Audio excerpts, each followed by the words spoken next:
SBS의 단독 보도를 제가 리포트를 아예 읽어드릴게요. 야, 이거 진짜 이거 핫합니다 이거. 박형준 후보는 네. 부인 명의의 LCT 아파트에 대한 특혜 분양 의혹을 강하게 부인해 왔습니다. 네. 박형준. 그럼 제가 흉내내 볼게요. 제가 살고 있는 LCT 아파트는 특혜 분양 비리와 전혀 관계가 없습니다. 2020년 4월에 정상적인 매매를 거쳐 산 거예요. 부인이 정상적인 매매를 통해 아파트를 구입했다고 설명했지만 누구로부터 집을 샀는지에 대한 공개를 하지 않았습니다. 정말 금방 나올 거짓말들을. SBS가 입수한 해당 아파트의 매매 계약서입니다. 지난 4월 10일 부인 조 씨가 최 모 씨에게 웃돈 1억 원을 주고 구입한 걸로 되어 있습니다.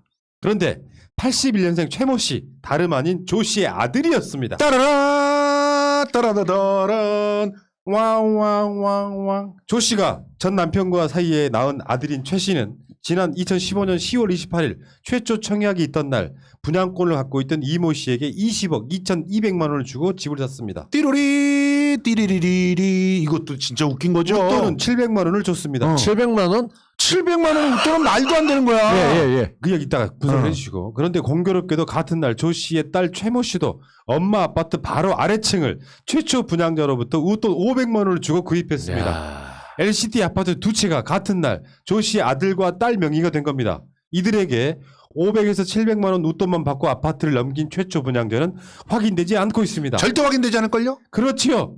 이에 대해 박형준 후보 캠프 관계자는 부인 조 씨가 아들로부터 아파트를 구입한 건 사실이며 2015년 10월 1차 청약이 있던 날 실제 계약하는 사람이 적어 약간의 웃돈만 받고 팔자는 분위기가 있었다고 내용했습니다.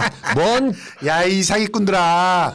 또 조 씨의 아들이 아파트 잔금을 치를 능력이 안 돼 여기저기 팔려고 하다가 결국 어머니가 사게 된 거라고 설명했습니다. 그럼 처음부터 그렇게 얘기했어야지.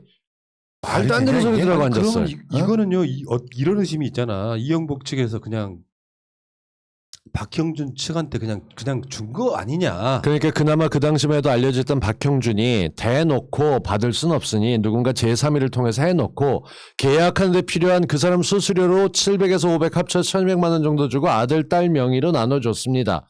그리고 그걸 어떤 연유에서든 1억을 더 주고 다시 되섰다게 되면 편법 증여를 포함해서 온갖 것들을 아이들한테 용돈이나 벌어 이렇게 이런 가끔 빌려주고 1억씩 버는 거야 이런 걸 시전한 거죠. 근데 솔직히 이게 말해서 뭡니까? 이 기사 전 마음에 안 드는 게 있어요.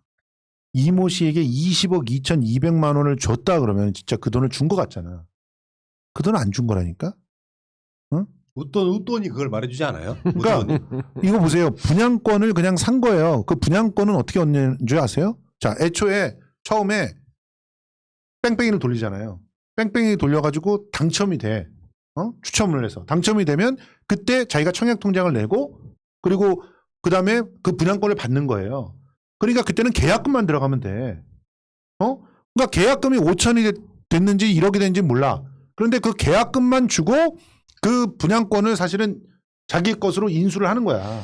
그렇잖아요. 그렇게 인수가 된 상태에서 700만 원만 던져주고 그 분양권 돈만 주고 사는 거야. 사실은. 그러니까 20억 2천만 원 주고 사는 게 아니지. 이쪽의 해명을 그대로 믿어요?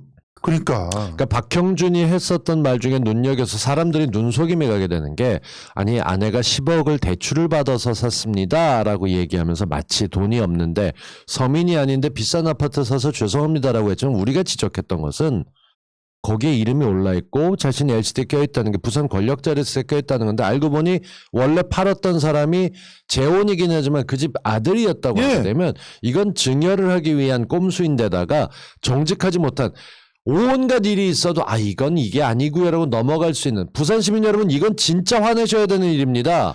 이게 자 추정이 되기로는 이영복은 많은 사람들에게 뇌물을 줬어야 되는 거죠. 그렇죠? 그래서 특혜 분양이라고 하는 거를 과감하게 감행을 하게 되는 거 아닙니까? 근데 이 특혜 분양을 어떤 식으로 했냐? 청약 통장을 그냥 나래비로 산 거예요. 그게 아니라니까. 아니 그 LCT 아파트 앞에 있는 그 정말 이상한 조형물 하나에 10억짜리라는데 그거는 결론적으로 박형준 부인한테 주려고 이영복이 준 진짜 특혜거든요. 그렇죠. 네, 맞습니다. 그런데 이 사람들한테 아파트 한 채도 안 줬다고? 이해돼? 왜냐면 그 당시 최고 권력자의 최측근 쉽게 이명박의 완전 똘마니 박형준한테 이거 10억만 주고 아파트를 안 줬다고? 아니 너 그렇게 바라봐? 저는 성수형 옆에 앉았다는 이유만으로 이렇게 청을 선물을 받아요. 방송을 했다는 것만 제가 뭐 한 게 없어요 사실은. 그런데 거기서 인허가를 받게 하고 그 지역에서 유명 사람들에게 되고 LCT 분양될 때 사람들이 몰리게 하고 프리미엄이 붙어서 웃돈 주고 사겠다는 사람들이 생겨나게 만드는 그 작업을 했던 사람입니다. 박형준 부부가 자식까지 동원해서 어떤 투기를 한 거야. LCT에 투기를 직접 개입했던 증거가 나왔는데 진짜 아무것도 안 하고 이렇게 앉아서 받는 것도 이것도 금액으로 따지면 된단 말이에요. 그럼요. 근데 저쪽은 어떻게 하려고 그쪽은 수십억 대의 재산이 왔다 갔다 하는 판에 편법 증여라든 편법 수익이라든 어떻든 박형준은 두 채 LCT 두 채 말이 됩니까? 그러니까 500만 원에서 700만 원밖에 안 줬다면 말이에요. 요거는 100% 저는 지인이라고 보는데 그럼요. 그 지인이 나는 이용복 시킬 거라고 보는 거야. 그래. 그러니까 3쿠션으로 특혜를 준 거죠. 그렇죠. 자 일단 알겠습니다. 그 이야기는 또 뭐 더